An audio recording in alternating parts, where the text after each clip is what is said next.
For example, मान लें कि कोई महिला है जो कि गर्भवती है और उसको फांसी की सजा दी जानी है, ठीक? तो जब तक डिलीवरी नहीं होगा और बच्चा जब तक 5 साल का नहीं हो जाएगा तब तक उसको सजा नहीं दी। सही बात? बहुत जानते हो, कहीं देखे हो क्या? ओ जवान, वाह वाह, पिक्चर कितना याद रहता है, समझ आई बात? अच्छा अच्छा, उसी का बेटा रहता है ना, खुश कितना और ससुर खुद ही शाहरुख खान है? हाँ हाँ, सलमान खान, सगरे बन जाओ ससुरे उबले हुए सलमान खान है। तो मैं ये कह रहा था आपको कि क्या कह रहा था मैं? हाँ, जैसे कारण बताया कि एक सॉलिड रीजन है, ठीक है ना, ठोस कारण है, और इसके आधार पर राष्ट्रपति ने सजा पर रोक लगा दी, सजा पर रोक लगा दी, तो उसको कहेंगे रिस्पाइट, रिस्पाइट कहेंगे। समझिए बात? जैसे कोई बुजुर्ग व्यक्ति है और उसको सजा दी गई है, बहुत ज्यादा बुजुर्ग है, अगर वो, ठीक, मान लो कन्विक्शन हो गया और बहुत ज्यादा बुजुर्ग है, तो राष्ट्रपति रोक लगा सकता है, मत दो यार, ऐसे खुद चले जाएगा, काहे लटकाना रस्सी उसी खर्चा, ऐसा ठोस कर। समझ में आई मेरी बात?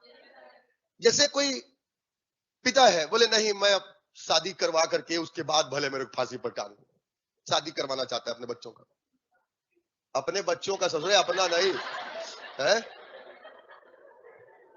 है ना भाई, उसकी इच्छा है, ठीक, तो होगा, ठोस कारण है, सजा पर रोक लग सकती है, शादी तक, उधर उधर विदाई, इधर इनकी इधर विदाई।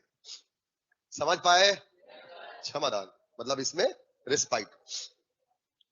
रिप्राइव, इसमें भी राष्ट्रपति रोक लगाएगा, लेकिन कारण होगा यदि राष्ट्रपति के समक्ष किसी व्यक्ति की क्षमा याचना लंबित है, किसी ने राष्ट्रपति को क्षमा याचना किया है, क्षमा के लिए आवेदन लिखा है, तो जब तक राष्ट्रपति उस पर निर्णय नहीं दे देता तब तक उसको सजा नहीं होगी। दिस इज कॉल्ड रिप्राइव, ये प्रविलंबन है। समझ पाए? सुनो, इधर एग्जांपल देखो, खुद से आए कब आए मत लिखा करो, मैं लिखूंगा लिखना। समझ में आया? क्या लिखते रहती है? मेरे से भी बेकार राइटिंग है उसकी, मेरा तो भले समझ में नहीं आ जाता है। मेरे प्यारे बच्चों, एक बात मैं कहना चाहता हूं और मैं समझता हूं आप मुझसे इत्तेफाक रखोगे, मेरे शब्द भले समझ में आए ना आए, मेरी भावनाएं आपको समझ में आ जाती हैं। तुम ही लोग को आ रहा है बस समझ में, बेटा ऐसे लग रहा है मेरे को। तो मैं ये कह रहा था कि सपोज करो कि फलाना व्यक्ति को सजा हो गई, सजाए मौत है, कुछ देना ही है तो थोड़ा बढ़ा दिया जाए, है ना, हैंग टिल डेथ, ठीक है। हाँ। अब उसको सजा दी गई, उसने आवेदन लिखा है राष्ट्रपति को और आवेदन पर अभी जवाब नहीं आया और सजा की तारीख मुकर्रर है, फलाना तारीख को इतने बजे इसको फांसी दे दी जाएगी।